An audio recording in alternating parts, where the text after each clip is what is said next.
Hello, I'm Ken Dekker, and I've got a special guest with me, Wes Cunningham, today. Moving forward with the Dekker Team. Moving forward together with the Dekker Team. And we're excited to welcome you to another episode of The Inside Track, where we share techniques, tips, thoughts, tools, and truths that we all need. You and I, we both need them. And they help us turn our house into a home and that we can live the best lives possible. Well, Wes, thanks for joining me today. It's awesome to have you on the show. Oh, it's great to be here. And we're here to talk about the Wealth Formula book. You have your copy here. I have a copy here that's fully tabbed. Yours is fully tabbed. We're going to discuss that, why it's tabbed, what it's done for you, and all that kind of stuff over the next 30 minutes. Right on. So what caused you to read the Wealth Formula in the first place? Where did you get this? Well, as a matter of fact, I got this from you. So well after we had met the Dekker team and started working together, and we'd bought a few houses together in all of this, you guys had put on a wealth building workshop that my wife and I were quite interested to attend, and so we did. And if I recall correctly, I seem to remember the book was there, and I'd asked you about the book, and you were gracious enough to give me a copy of that book. And having done so, I thought to myself, well, I better read this book. If someone's going to be so kind enough to both write it and give me a copy, I went through and read it over the course of the next few days. Mm-hmm. Okay, awesome. So you read it over the next few days. I find it incredibly easy read. So it was very easy to get through that. It's the characters are written in a way that are very relatable, and you can see elements of I can see elements of myself in many of them, and the way that's written in such a passing of time and lifetime experience aspect of that really makes it a good one, a good easy read. Okay, yeah, I did write it at about a grade 5 level. Kind of because that's where I operate at. Very relatable. People can understand the concepts in it. Because I wanted to write a financial book that was an easy read. Mm-hmm. You know, my first financial book I read was David Chiltern's The Wealthy Barber. Right. And since you've read this book, have you read any other financial books? I have. I've read during my journey of improving my wealth maturity, I had read books. I had spoken to folks about it before. I'd done an MBA, so I got a sense for business and how that fits into money and management. And yeah, I've read some books since then as well.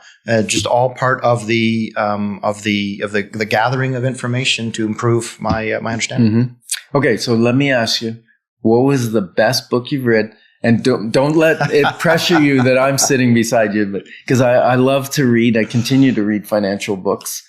What was one of your favorites? Oh, you started with The Wealthy Barber. I think that was one of the first ones that I had read as well. It's got a name for itself in terms of being that go-to book in order to start that up. I may have listened to that one on audiobook at one point in time. Certainly a foundational book. Okay, so that was one of your favorites too. Mm-hmm. That was one of the things that caused me to write this as a story. Was The Wealthy Barber. It became a bestseller. And actually, I heard David Chilton talk one time, and he said he didn't know why it became a bestseller. And I know why. It's because it was very easy to read, and it became a movement. So that was very interesting. Now, the first part of the book is about debt and getting out of consumer debt. Tell me, when you first got the book, did you have consumer debt that you needed to dig out? Because the subtitle is like "Build Wealth Even If You're Down to Your Last Dime." So was that an issue for you or not? It was not at the time. So I would suggest that I started my wealth journey probably just after I had graduated high school or university, or probably about that point in time, which was about a decade before the book was introduced to me. I had been raised with a healthy skepticism of consumer debt. Okay. I thought when I stepped off of university, I would never use a credit card. That's not the case. In fact, I practically use nothing but credit cards now, but they are paid off every month month in full 100% of the time.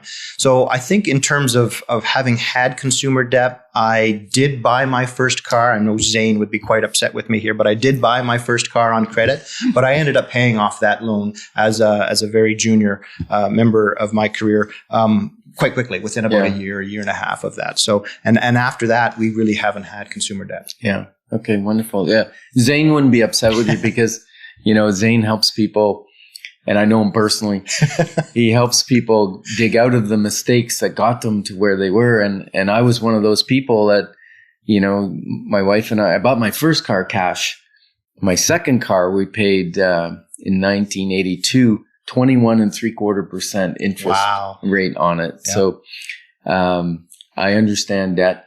And did the book help you as far as understanding other types of debt? Like, where did it take you? Oh, it absolutely did. And that's what's great about it is it defines a spectrum of wealth maturity and takes you through that to the point where even though I didn't need those first chapters about consumer debt, understanding how to pay them off helps me to speak with other people about those things, and then getting into saving the cushion so that you've got that cash available so that financial emergencies aren't emergencies. They're just setbacks that you can adapt. Those kinds of and then getting into the investing and the mature investment aspects that are at the far end of that spectrum have all been really great in terms of helping me to make decisions, including, for example, using the leveraging one investment property to pursue a second. And we did that together back in 2015. So that you found was okay after reading the book. It's okay to get investment debt to build wealth through it. Absolutely. Yeah. Okay. And were there any surprises in the book? What anything that jumped out at you?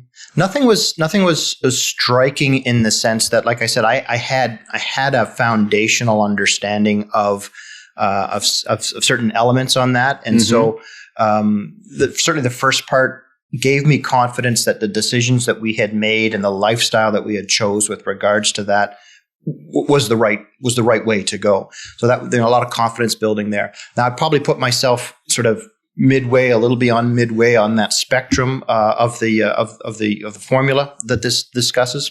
And so there's still more opportunity for us to progress. I did learn a lot about the mature investment side of things that, unless you've got somebody to help you understand that sort of thing, that kind of information just doesn't come to people. You need to sort of, that needs to come from someplace. So I wouldn't call it a surprise per se, but absolutely a book that helped to encourage that the decisions that were made and future decisions are the right ones. Interesting. Now you said an interesting thing. You help some people who maybe have some debt issues or whatever. I'm not going to use the word counsel, but they come to you and ask you questions, I'm assuming, because you're quite successful in your career and your wealth building.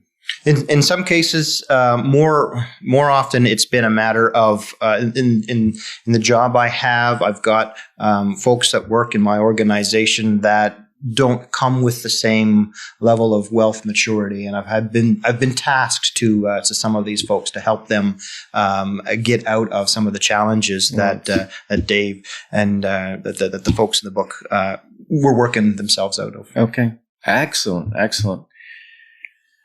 So if you're thinking, man, I'm resonating with Wes, maybe pick up a copy of The Wealth Formula, because we're grateful to be partners with you moving forward together towards wealth, wisdom, and worth.